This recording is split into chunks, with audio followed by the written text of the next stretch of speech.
An alcoholic, a sex addict, and a pothead all die and go to hell. Satan is waiting for them and tells all of them, I am in a good mood today, so I am going to let each one of you pick one thing you love from earth and let you keep it here for 100 years, and then I will return for the goods. Satan first approaches the alcoholic. What is it that you would like to have? To which the alcoholic responds, I want the finest brew, wine, and liquor you can get me. Satan brings him to a room filled with every type of beer on tap, the finest aged cellars of wine, and of course, the purest grain alcohol, each type of liquor you could possibly think of or never afford to even taste. A never-ending supply of it all. The man yells, woo-ah-hoo! in excitement and runs into the room. Satan laughs, shuts the door, and locks it. Satan then approaches the sex addict and asks, what is it that you would like to have? To which the sex addict responds, women. I want lots of beautiful women, one for each day of the year. Satan brings him to a room filled with only the most gorgeous women imaginable. Some with huge chests,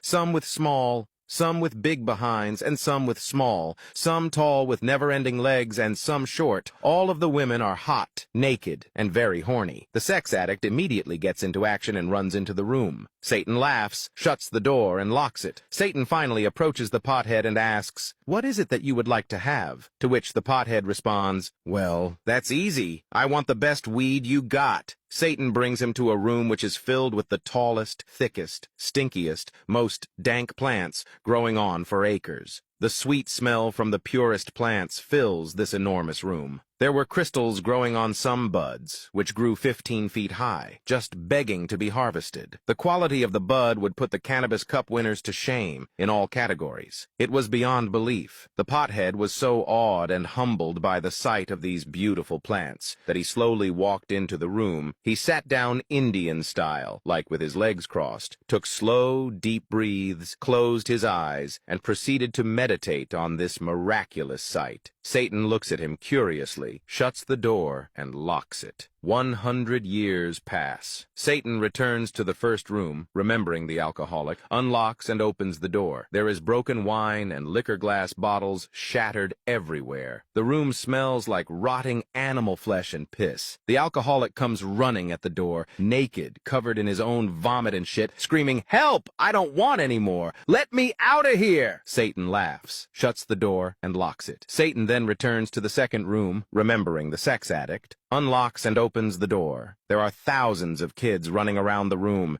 and babies crying madly, making so much noise no one could hear their own scream. Hundreds of very, very old ladies now limp around with no clothes on, still very horny for the sex addict who attempts to run out the door as Satan watches. Before the sex addict can utter a word of desperation, Satan laughs, shuts the door, and locks it. Satan finally arrives at the third and final room, remembering the pothead, unlocks and opens the door. After a quick look inside, Satan's evil grin turns to a look of confusion. Nothing had changed. The plants were untouched, just as dank as the day he left them. Even the pothead was in the same position, sitting down with his legs crossed. So Satan walks up behind the pothead, taps him on his shoulder, and says, hey, what's wrong? A tear rolls down the pothead's cheek as he turns to Satan and simply replies, got a lighter?